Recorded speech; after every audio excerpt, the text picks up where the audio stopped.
We see across a number of different PD-1, PD-L1 inhibitors that about 15 to 20% of our non-small cell lung cancer patients are very responsive to these drugs, meaning that they'll have a very significant tumor shrinkage.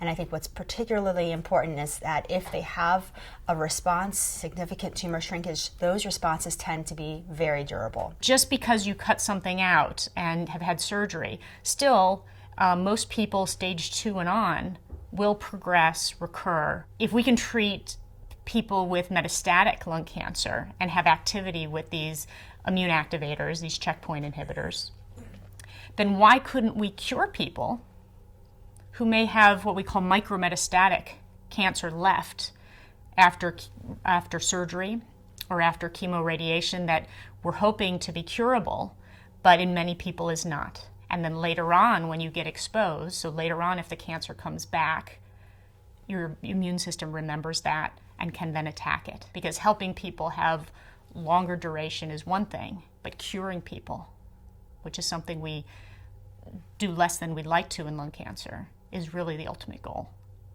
As we learn about which patients would best benefit from these antibodies, I think those patients will be a group of patients that won't receive chemotherapy. They'll receive these antibodies by themselves up front at the time that they have been diagnosed with metastatic lung cancer.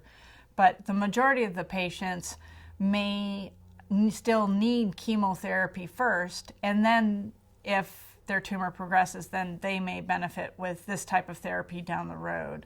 Combining them with targeted agents, with other chemotherapies, using them after chemotherapy, using them after surgery, using them after radiation. All of these things are possibilities. It's wonderful when you have people come back with lung cancer whose disease was not controlled, that all of a sudden is being controlled by a checkpoint inhibitor, and they look like they're really doing well, and then they keep coming back, and they're still doing well. I think we're on the verge of this new beginning in which we've gone from trying to poison tumors with drugs to boosting our own immune systems to fight the battle.